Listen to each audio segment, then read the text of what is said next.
Well, thank you for joining us today. We'll get started on today's conversation and topic over this the third year review and demystifying that process. And by hearing from those who've all recently went through the review.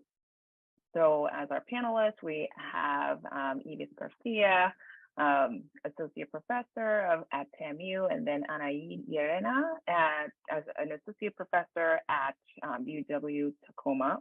And we were expecting Jose Melendez to also join us, and he may join us mid-discussion. So with that, I believe, so I'm going to turn it over to Ivis and sort of talk about how, you wanted to frame this conversation as a more of, or frame third year review as more of a helpful process for you to, understand, like, establish your identity and trying to course correct if there's any course correction needs to happen, and use this third year review as a leverage instead of seeing it as an evaluation that is trying to get you. So I'll turn it over to Ivis for that. But just from my perspective, I'm an assistant professor at FSU, and this is my fourth year-ish at FSU, but I have not had my third year review done because at FSU it's second or it used to be second and fourth year review instead of having one third year review, and I'm on that cycle. So I just completed my second year review this past year, and which was more like a third year review, given that I've been here for 3-4 years by then. But so I'm here to learn as well from the panelists. So with that, Ivis, do you want to talk a little bit about the framing of this conversation and why you wanted to put this together, and how you want the panelist and panel discussion to be helpful for the broader POCIG member? Yeah, well, thank you, Minjee, for the introduction. So in my institution, there was like several reviews. So I was at the University of Utah, and that's where I first got tenure. So I think it's important to frame the third review also like in that process, and also thinking about how it was like helpful to me and how I was able to use it. Also like think about some of the I made some mistakes as well that I can talk about in, again, getting ready for tenure. But in my institution, it was like 3 reviews. So you went to your third year review, and then you have like one that it was like more 5th and 7th, which obviously happened the year before. So the third year will happen actually in the second year, where you put the package, and then they will give you comments at the beginning of your third year. And the idea of all this is that you have like a formal review that it really looks like what you have to do in order to get tenure. So thinking about the statements that you will put for teaching, for service, and for research, just crafting that narrative and helping you out to basically think about what are your contributions and positioning yourself in the gap that you're trying to fill, but also thinking about those contributions that you're doing for teaching and for service early on. So the idea is like that these same statements that you have, it really like helps you to think through. And obviously they will change over time for your tenure package. But the idea is like to go through the whole process. In my previous in the institution at the University of Utah, we also had external reviewers. So we did get letters, and this is not something that it will happen in most institutions, but it was really basically a way to think about it is kind of like a way to get ready. So we know that also there's like perhaps consequences, like if you don't do that well, but those things are often very, very unlikely. The whole point is that it's like a mid-review to tell you what you need to correct and what are some things that you need to watch for. And just depending on institution, these tenure reviews could be either a way of saying you have been doing great, like in the tradition of the University of Utah, this is what it was. It's like, you are doing great in these areas, kind of like celebrating you in all your contributions, but also saying, what are the next steps? And we know that usually we tend to concentrate more on the negative things that are being said in a review. But again, I feel that your colleagues really in your institution want you to succeed and to do well.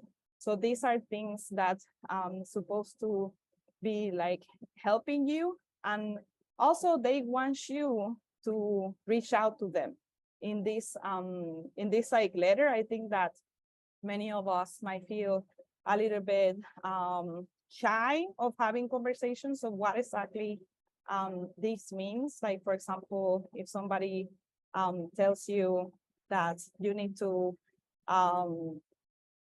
just have publications in places that are more of impact factor, or in these particular publications, maybe JAPA or JPER, being that we are in planning.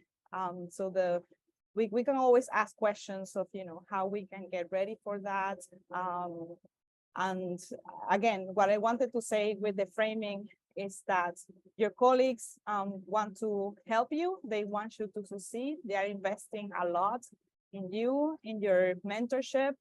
And again, this is just a review for you to do better. And again, like Minjee said, it's not that they are trying to get you. So the idea is like how you receive the comments and how you move forward is very important, and it will determine your future success. So I will leave it at that.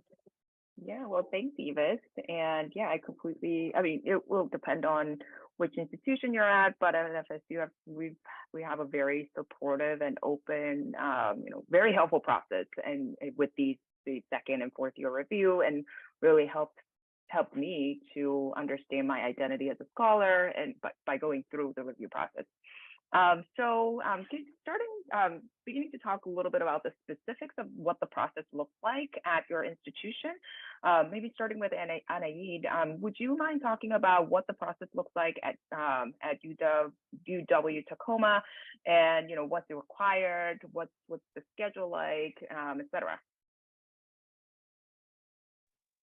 Yeah, absolutely. So to begin, we don't call it a third year review because it doesn't happen in the third year. It is called a reappointment review.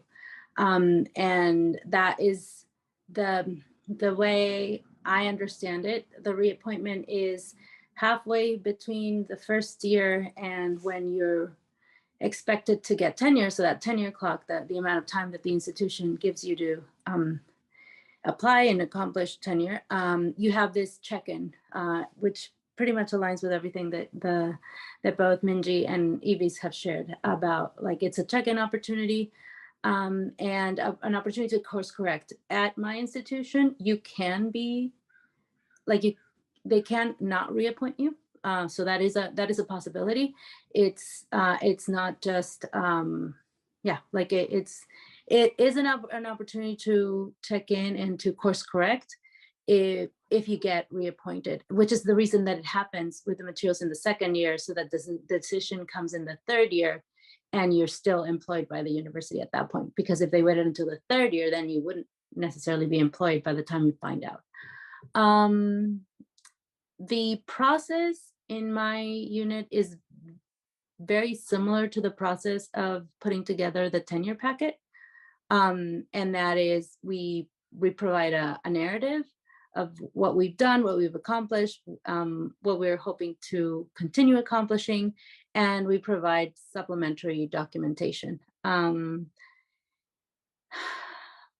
don't know what else can I tell you. There is a committee. A committee is formed. So everything to me, that experience felt like, oh, this is a good practice for me of what it'll be like to put together my dossier when going up for tenure.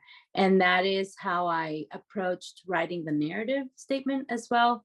As I built on that narrative statement for my dossier. What else can I share about the process? There are no external letters. It's just an assessment. It's an internal assessment.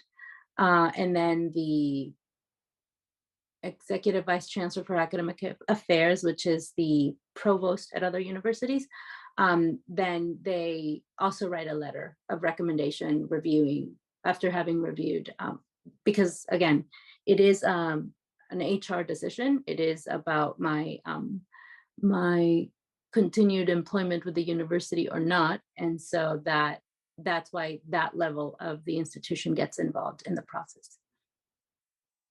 Thanks, Anaid. Ivis, do you want to share what the process looks like for what it was like at UTEP? Yeah, so I think that I already like kind of share what that looked like. So it's like 3 reviews, there's external reviewers. So it really looks like just like the process that I will have gone through. If it's okay, Minjee, I like to talk maybe more about some of the comments that I received. So so again, your letter is like divided just like your statements. So they will and by they will be like, obviously you will get like a letter from your internal committee and a letter from your chair, then a letter from your dean. You get it just depending whatever. In my university, there was like a student committee that it also gave like a letter based on your teaching evaluations and your teaching statements as well. And then you obviously get later on like a decision from the vice president in my case. But that letter didn't say much. So the other things were more helpful, right? Like the letters that they didn't share the letters from the external reviewers, but they did share excerpts. So inside of the chair's letter, she could quote some people talking about impacts and the importance of this research. Remember that for your external evaluators, they're mostly going to talk about your research. They're not going to be talking, they're not instructed to talk too much about the teaching and the service. But your colleagues might add more about that, and some of the reviewers might say things about it, but the main goal or the main objective of them is kind of like evaluate your research and your publications. I have a quick follow-up. Yeah. Quick question. So when soliciting external interest from the external reviewers, are you part of that process at all? In my institution, yes, I was part of the process. So I was told to put together a list of like potential reviewers. And then these are people that you have to be thinking about in advance. And so these are people that are very closely related to your work. These are the people that you usually like cite in the papers that you're writing. These are people that are usually in planning you can have, and every institution might be different. So you might add someone from political science, you might add someone from economics and so on. But the bulk of the people that might be chosen are people inside of the planning fields, assuming that again you are in the planning fields. And so these are people that you see at ACSP that might be with you in panels and things like that. So you always have to cultivate these people in the sense that it's important that they know that you exist, right?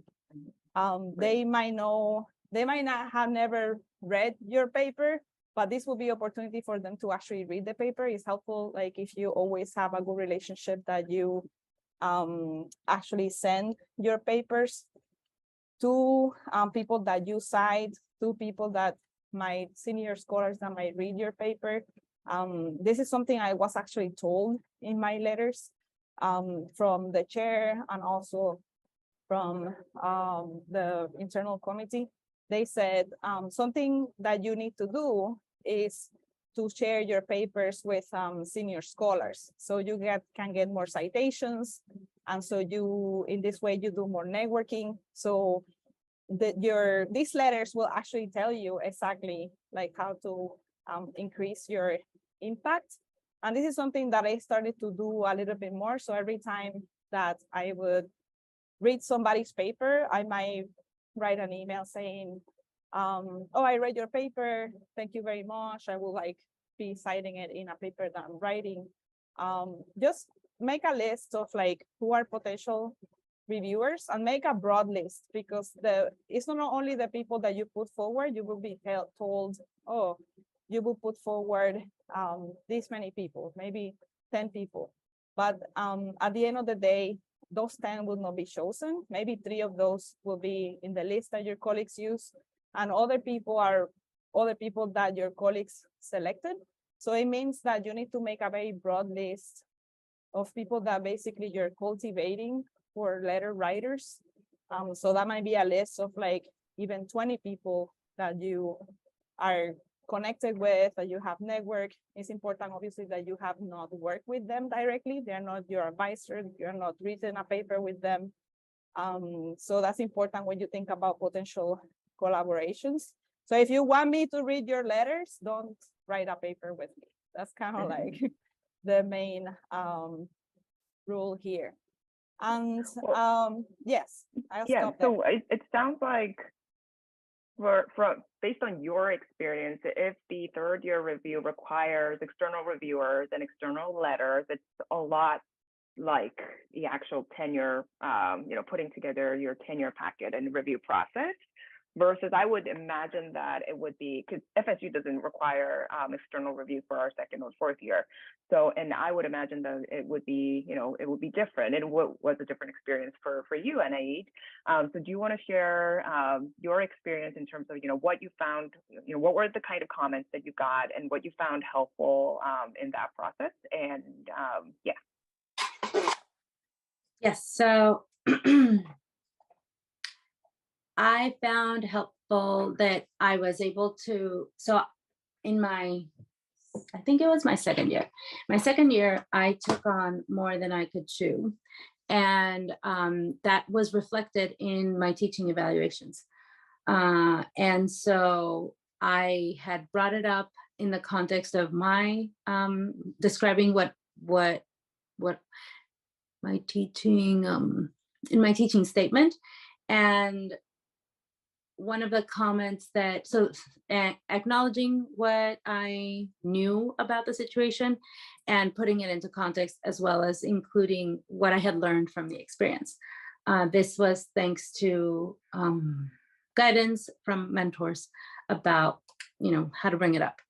And in one of the comments we do not have external reviewers, so my comments were not from that place.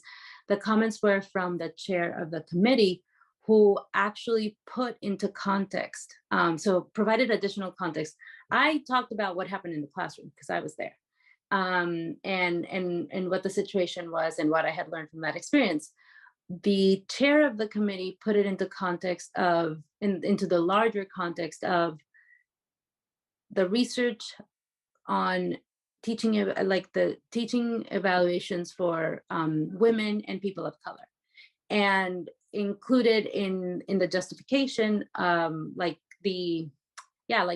is known about the research on how marginalized groups tend to have harsher feedback from students, and acknowledging that, in the first few years of a colleague's trajectory, it's to be expected that there will be, opportunities for growth and stuff. So that's one of the things that I found helpful, that it was clear to me that it's not something that I had to do. It's actually something that your committee is supposed to be doing. And then that goes back to what to expect from your colleagues.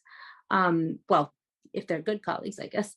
But as good colleagues, they provided additional arguments about what could, how that one experience could be contextualized in the broader context, especially because, as I said, the person that does review our letters, that does have a meaningful review, in my case, is the executive vice chancellor for academic affairs, or the provost, or the vice president, whatever the title is for that person. Think of them as the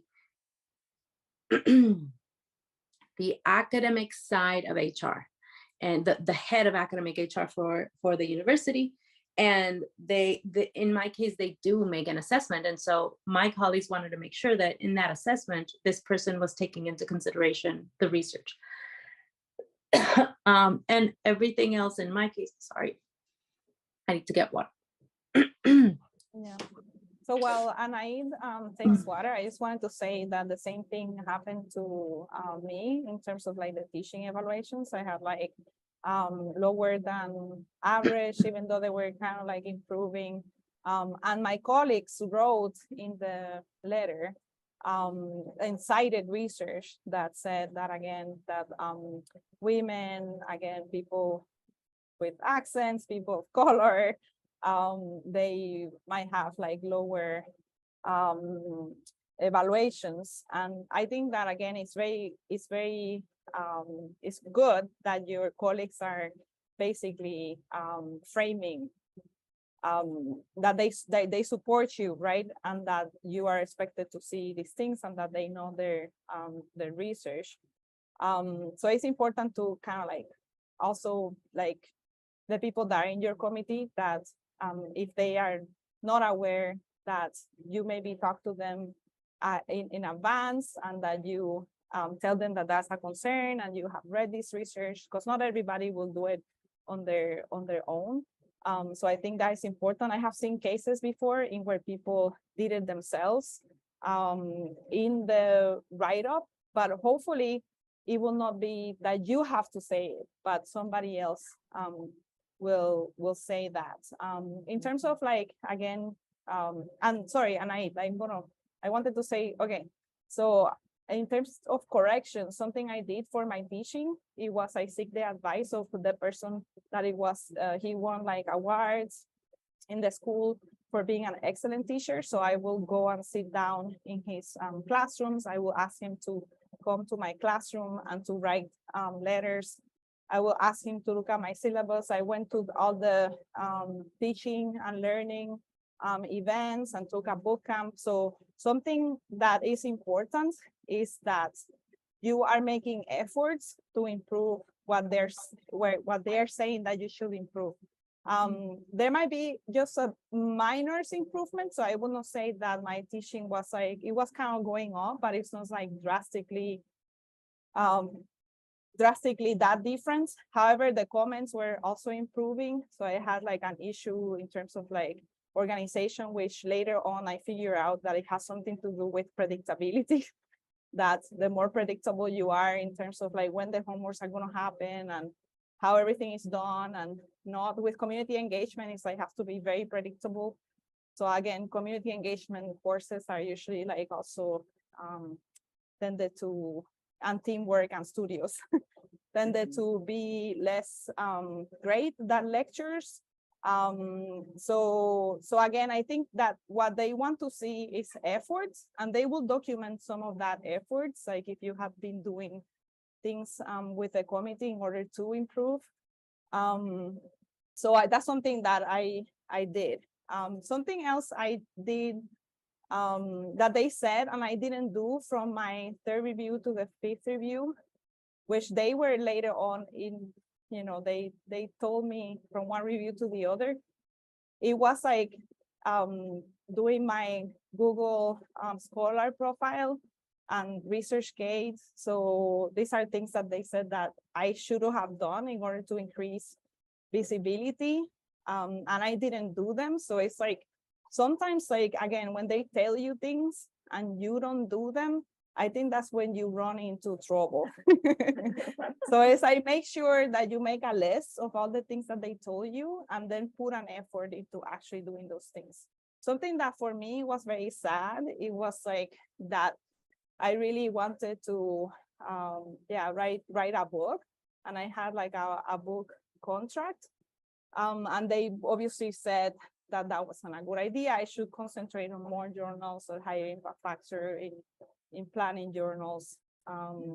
So that's kind of like a decision that I had to make, even though I was kind of a little bit like, oh, I don't want to do that. But they told me that, so I know that that will help me to succeed. And that's what, I still kind of feel bad about that, and you can do whatever you want, but I just wanted to Well, say that. there will be opportunities, Ivis. There will be more opportunities. Yeah, that's So, very no, I'm glad that you both brought up teaching and research, because I do wanted to get at this question of, what are the expectations in scholarship, teaching, and service at this level?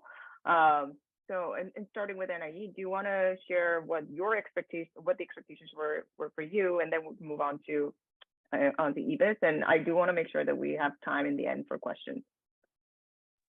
I would say that, and we've discussed this recently as a faculty, that the expectations at our unit are vague intentionally. And that's not the same approach for every program. But in our program, because we're trying to encourage community engaged scholarship, both in research and in teaching, we've intentionally not said journal names. We do not have number of publications. So yeah, just the expectations are that you are making progress towards your goals, and but again, that is very particular to the unit you're in. One of the ways in which I describe this is that I really do get to define what type of scholar I want to be at the institution I'm at. And I know that that's not the case everywhere. And so I set my goals, I set my own expectations, the expectations of myself. And then the reappointment review, the way I saw it, the way I experienced it, was an opportunity for us to check in and calibrate. Like, is this going to work? Is this going to be mutually beneficial? So if this is what I, Anaid, choose to do as an academic, what do you, my colleagues, dean and provost, think about my contributions to the institution? Is this what you hope that, is this your hope? Because I'm putting forward, like, this is what I want to do. And again, that is my framing of the experience, and that was a test for me to practice articulating this information and narrating my agency in this document, and also for the institution to say yay or nay, like, oh, this makes sense, or oh, wow, no, we were actually looking for somebody who was going to be more interested in getting grants, or we were hoping for somebody that was much more interested in insert, academic expectation here. And so the expectations are vague, and the way I chose to interpret that is then I set my own. Well, thank you, Anaid. I just wanted to chime in and just share what it's like at FSU, as put things into context and diversify the experience. So at FSU, in our unit, we have very clear expectation in terms of what they want you to achieve, and well, not necessarily at specific, not particular to the mid-year review process, but in terms of tenure. So the expectation for us, at least, is that, and this is because we're situated within this College of Social Science and Public Policy, where we're compared with economists, with political scientists, we're sociologists. So journal articles are the key, right, for us. So we are expected to write 2 to 3 articles per year, every year toward before your tenure. So and with the with variability, right? There's definitely less quantity expected from the qualitative researchers, and then more quantity for the quantitative researchers. But we do get a very clear directive in terms of what you're expected to do. So just wanted to put that into context as differences across the different institutions.